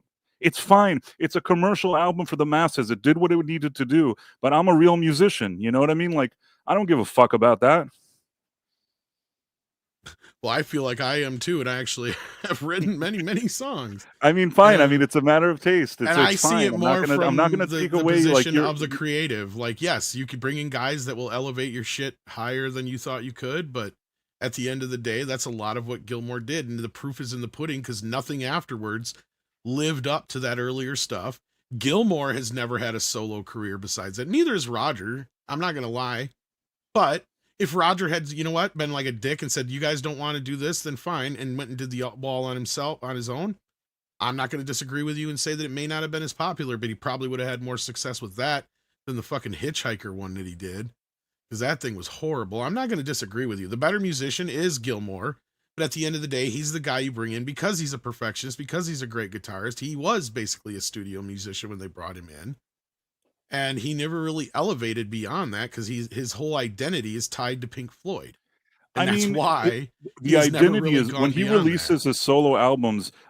I can listen to anything Pink Floyd did after Roger Waters left, and to David Gilmour's solo albums, all of them, and they're all going to at least be a decent experience for me. I can't say the same about Roger Waters. Obviously, he doesn't have that kind of like skill as a musician. He's an idea man. He's charismatic, and he definitely brought something to the table, especially like, you know, the drive and something about that was good. But again, without Gilmour and originally Sid Barrett, that drive he would have had it now in his basement. You know what I mean? Like, he wouldn't have been in the position that he's at now.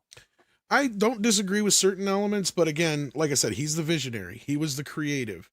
If it wasn't for him, The Wall wouldn't have been The Wall. Like, it's more than just the album. It was the stage show. It was all the things that went along with it. The movie, everything, right? Like, to Yeah, it me, was fine. that thing, it is. I know, You know, when don't all the like it as smoke's much, cleared, but- when people today, you know what I think is more popular? I think Dark Side is more popular than The Wall. The Wall Oh, was Dark Side will always be popular because it's one of the biggest selling albums of all time. right, but I'm saying that over The the Wall is years, still one of the biggest double albums of all time. when the dust settled over the years, I think that the collective consciousness shifted and everybody understood that Dark Side is the real deal, whereas The Wall was like, you know, they made some money and it was fine. It was a very kind of ambitious project. It had its merit. I like how you just say it's just fine. It's fine, yeah. It's I mean, basically the it has White its Album merit. for them, but okay. It had its Like, merit and made them good money. Yeah, and the to label me, was it's right happy. up there with the White Album. It's like, what the fuck, dude? Like, I just don't get this because to me, it's like I get where you're coming from, but like Gilmour is Gilmour and Rogers is Roger. If without Well, the two of them, they are Pink Floyd. Like, that's my point. Is those two main guys are Pink Floyd. Even Nick and the other guy, you know, like, yes, they're a big part of it too, but Richard Wright was actually very important. Richard Wright was very important. His keyboard is like brilliant. His keyboard work in that band is brilliant. The final cut, by the way, Roger Waters did like a you know, swinging dick thing, and he fired Richard Wright before the final cut. If you listen to the final cut, you really are missing that kind of like, he fills that space of this kind of cool groove. oh yeah, that was where there was a big dick measuring contest, Right, going on and between it didn't work out. It was already the first like problem where you could see that he got rid of Richard Wright, which Gilmour and Mason didn't want to get rid of him. And the second that Roger Waters was out, they brought, like, you know, Richard Wright back, and rightfully so, because he was important to the band's sound. Roger Waters He went on still an ego worked trip. with them. He just changed his position in the band, is what it was. But yes, I get what you're saying. It was Well, not the initially, coolest when thing. they fired him for the, you know, during the Wall tour, he just finished. He was like a paid musician for hire and just finished, contractually finished that tour. But in the final cut, he didn't play at all. Then, when they did Momentary Lapse of Reason, they brought him back, and initially he was hesitant. There's an interesting story about that album, that initially, when they released the album, they only showed pictures of Mason and Gilmour. But then when they did like the second and third print or whatever it was, they shifted it, so they added him into the album as a band member, meaning they retroactively changed it, because initially I don't know if he knew if he wanted to return for good or not. And then later they changed it. So there's actually two versions of Momentary Lapse of Reason, one with like both of them and one with the three of them.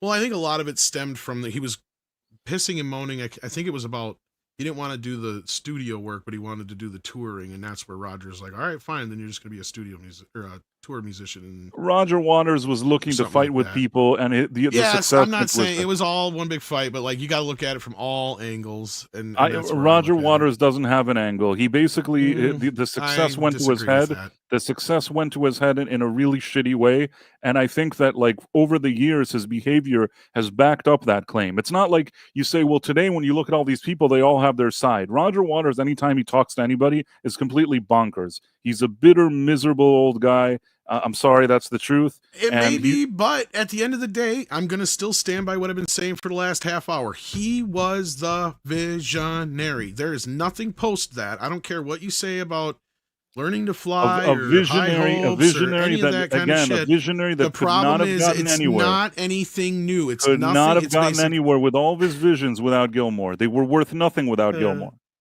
He could have. You may be right, but at the same time, it would. If it wasn't Gilmour, it would have been somebody else. I think that Gilmour was a good enough musician to succeed no matter what.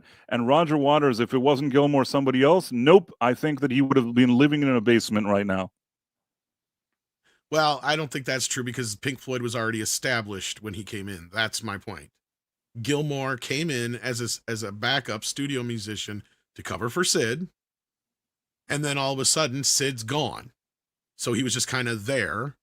And then when you get to, Murmur and all the other stuff, that's when he started becoming more of a creative. Well, Yeah, he was to be around fair, before that, but to be he fair, wasn't. there's one part that you're not explaining. Sid Barrett and David Gilmour were friends before any of these Pink Floyd people were ever friends. They actually were friends, and Gilmour, inspired, Sid in some things with guitar. Sid may have inspired Gilmour. They used to play guitar together and stuff, so they were like buds, and they actually sat around like doing some musical stuff. But he ended up going, I don't know what Gilmour initially did, and Sid Yeah, but went what kind and of friend is he then when he kind of went behind his back with it and took the job to basically take his job? Right. I mean, Like, what happened was that initially, because Sid Barrett was high all the time and nobody could talk to him, he would go on shows and sometimes he would just not play the guitar or not sing or not whatever. So they thought to themselves, since Gilmour was his childhood friend or like a long-time friend of his, he'll feel comfortable and it won't be threatening. They'll bring like Gilmour there and Gilmour can step in, do some guitar and sing, and somehow like they'll make it work. But then more and more problems started happening with Sid Barrett, and at the end, I guess they just told Gilmour, listen, we don't feel like bringing him anymore to perform. We don't want to bring him here at all, but we still want you to be here. And Gilmour took the offer. Meanwhile, like Sid Barrett, I guess as messed up and high as he was, actually to one of those Pink Floyd concerts, or the first ones they did, he showed up and afterwards he went to Gilmour and said, "You stole my band." And Gilmour apparently felt very guilty. Sid Barrett, even in his weird condition, made a few albums later. David Gilmour produced them. So I think that David Gilmour tried to help him throughout the years, but okay, it was... so now that you just said that, that is what my point is as far as like, yes, Gilmour is part of the band, but if it wasn't for Roger and them guys bringing him in to begin with, he wouldn't be there. If it wasn't for And the Sid Barrett, fact that none of those people Sid would be there. felt that way, that should tell you a thing or two about Gilmour, because the reason he butt heads with Roger, who was ostensibly the leader of the band, because he took that Paul McCartney role as soon as Sid went fucking wacko. Because you got to remember, when Sid was running the band, Sid was running the band. And then all of a sudden he went fucking just... Well, and so Roger was kind of just left holding the fucking bag. And that was why him and Richard had issues, because he never felt that Richard ever stepped up to the fucking plate, ever. Well, I think that Right. what happened is that Waters probably thought to himself that the second like something like that happens, he's second in command. But when Gilmour came in and he was playing guitar better and singing better, and suddenly it wasn't clear that Waters was like the big leader, then it sort of became sort of a tug of war as to who is the leader. And in a way, maybe they were both the leader. They like Gilmour did the musical backbone thing. Waters did a lot of like wacky ideas and drive. It worked well together. I think Gilmour was trying to usurp him from the start, but I don't see know it from that. both angles, and I don't have as much dislike for Gilmour as you do for Roger Waters. That's my point. Roger and I don't Waters like has Roger always Waters' been... politics. I think he's a complete jerk when it comes to his politics. No, I mean, even before more recent politics, I've always gotten the impression that he's an asshole. Even before later years when like he did all that stuff. But at the time I said to myself, well, he's kind of an asshole, but at least like he was good in this band, and like I was more forgiving. Over the years, like he's said like the most annoying, and he's just the most annoying like piece of shit in my opinion, that I'm just like, I'm over it. You know what I mean? Even when they did that Live Aid, I was kind of happy to see them all together, and I'm like, oh, maybe they'll do a show. But these days, I don't even care. The guy is like, what a jerk that Roger Waters is. He's not even nice to his old bandmates. He's always sitting around and airing his grievances. It's like I said, he's become a very miserable, bitter old guy, and it doesn't reflect well on him. And like I said, you have Sid, who basically claimed that Gilmour stole his band. You kind of have Roger also from that perspective. So I'm not making excuses, but I'm just saying I can see everybody's angle in this situation. And I think they all just need to fucking grow the fuck up and grow a set of nuts and just fucking work together like they did on the fucking Live Aid stage. But that turned out to be mostly a disaster behind the scenes too. And that is the last time they're ever going to play together because, as we know, they're not all live anymore. So that being said, that's the sad part. But anyhow, on that note, Mikey says The Wall is the greatest album of all time, except for George Michael Faith. And the soundtrack for The Accountant. The Accountant has a soundtrack besides the score? Oh, maybe. You just had to say the accountant. I bet there's people watching this now wondering, what is this argument? No, This gotten always themselves happens into. on our shows. As soon as we start wrapping up, we get into some weird debate about some stupid shit. Anytime we bring up Pink Floyd, we always get into an argument. I think This that's debate that's the specifically, only thing yes. that I think Tom and I like really start like very ferociously we've arguing debated about other things. This is the one that we've had before, though. This is not the first time. Jason Every now Webster once in a says, while we argue. saw Dark Nuns 2025 yesterday. Enjoyed the film. I haven't heard of that one. The great performance by Song Hee Kyo and Jeon Yo Bean. Yo Bean? I probably fucked those up. Are the cinematography highlights? I'm guessing this is a Korean film. I'm just going to take a wild shot in the dark knowing Jason. And Jason sends in another 20 Australian dollary dues. Says, while Dark Nuns does adhere to conventions of demonic possession films. Okay, so that's the kind of movie it is. It uniquely explores the key role of shamanism in the challenging religious establishment norms, if I could read, norms by using unconventional method to defeat evil. Interesting. So it's kind of like an Exorcist kind of movie. That one does sound interesting. So thank you for that and the support. We appreciate it. And poor Mikey's still sick, not here. Was tonight's Pink Floyd discussion makes me want to super glue my pee-pee to the wall. Oh. That's just because Mikey doesn't like to listen to his friends fight. I wouldn't say we were fighting. We were debating. It was a friendly debate. Yeah. But on that note, we've gone way farther than we planned on going. Nick, what do you got coming up on Toxic Tuesday? Dynamite.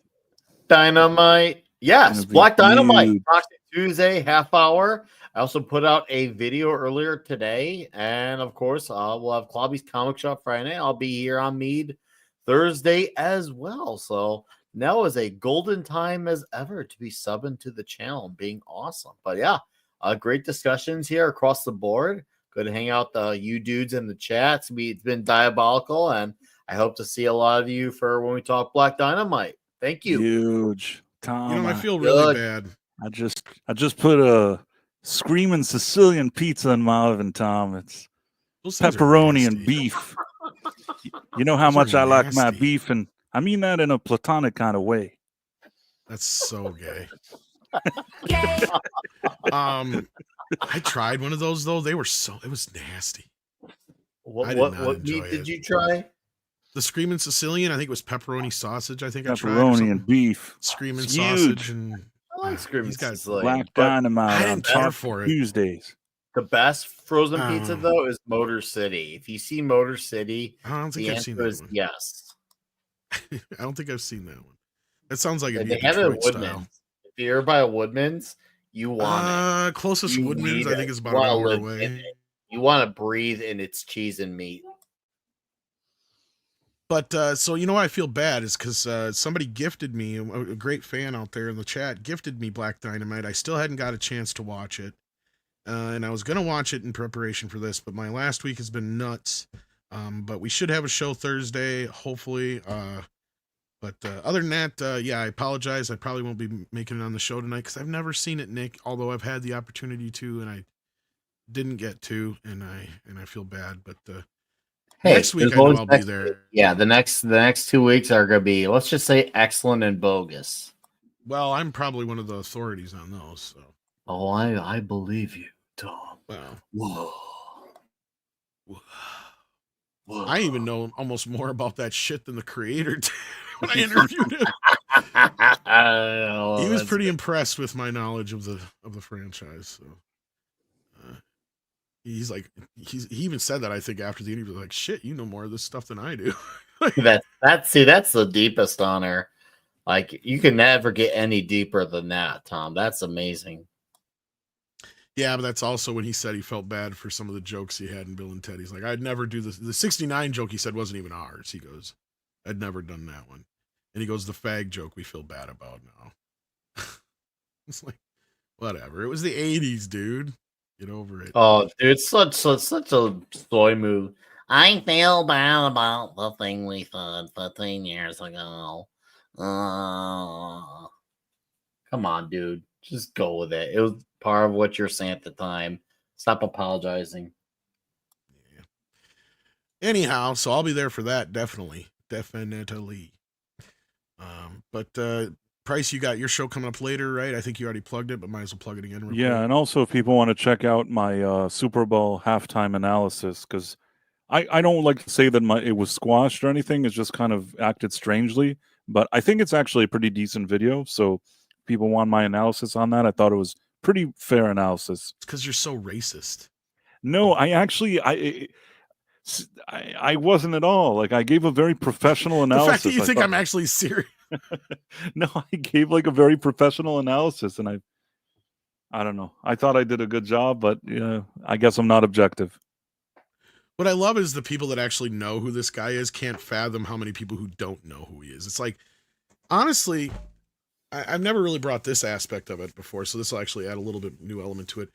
I mean, I don't think people really stop to think about how segregated people's entertainment is now because of the internet and streaming, right? Like, people don't listen to the same kind of stuff on the radio anymore. We don't watch MTV, right? We don't even listen to the radio. We don't care. Most of the time, No. like some songs, maybe they manage to like cross through different layers and become this thing that everybody knows. Yeah, but you have to be like Kendrick an Adele or Lamar, a Billie Eilish or somebody like yeah, that. but Kendrick Lamar isn't like that. I think that's a more like Not people yet, that like anyway. no, not yet. People that like hip hop and like consider him quality hip hop. I think from the generation of rappers that are today, he's pretty decent. He doesn't mumble or anything like that, and he's a pretty decent rapper.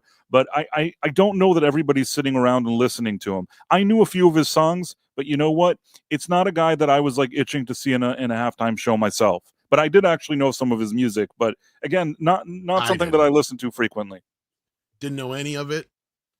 Never heard of him before. And in fact, I guess, heard of him, and I totally forgot that I had heard of him because he's actually going to be in Trey Parker's upcoming movie, The Secret Project, that he's been working on. That's really weird. I don't know why he needs him to be in his project. I hope that Trey Parker has something good cooked up, because I wonder if it's a musical. That's promising. why.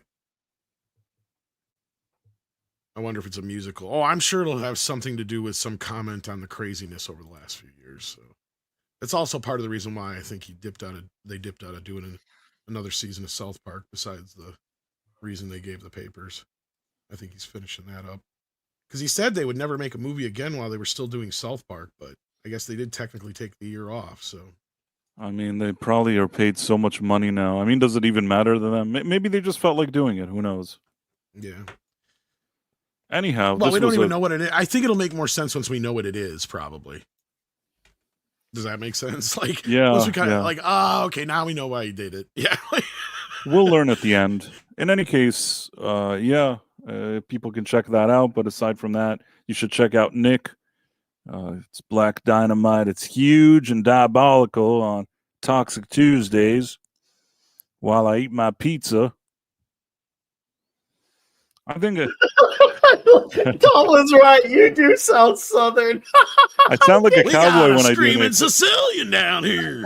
I've been eating that screaming Sicilian, Tom, and sure do love that tomato sauce that they have. That tomato sauce. The tomato sauce that they got on the screaming Sicilian.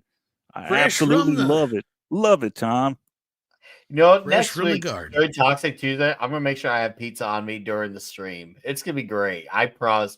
For next week's movie, I'm gonna have pizza on stream. It's gonna be great. Or maybe we could get the rest of the panel be on board for it. I think that'd be really fun if we all had pizza. Oh, I think I just gave myself an idea. Whoa.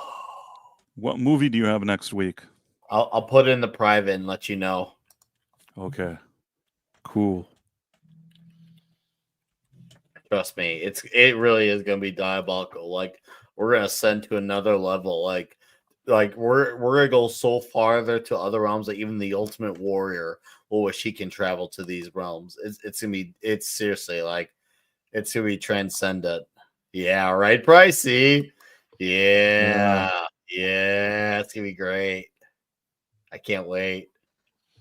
I'll lick the screen. I'll lick the screen. Hey, if I can get everyone who watches Toxic Tuesday to lick their screens because they see pizza on the screen, I've done my job. Oh. Yes, please come hang on, talk Black Dynamite with us. It's gonna be fun. Then only in like 20 minutes too. Yeah, 20 minutes. Yep, this will redirect over to there. So there you Oh, go. my man. Thank you, Tom. Thank you. All right, and with that, we are going to get you out of here. Let me get the end credits up here. Goodbye. Bye. Wait a minute. What's going on?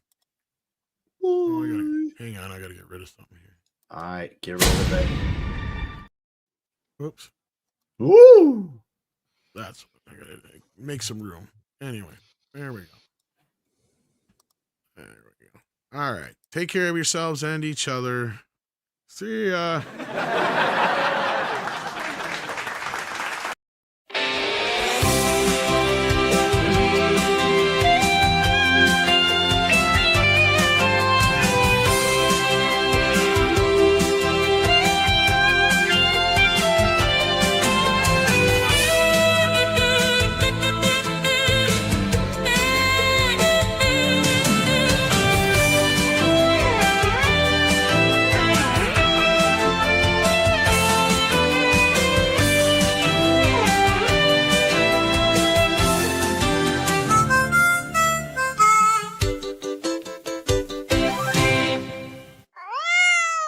Cute kitty. Available now for the first time ever on DVD from Midnight's Edge After Dark Productions. It's My Two Dads, the complete first season starring Mexican Iron Man Tom Connors and Culture Casino. Available now for $19.99 while supplies last.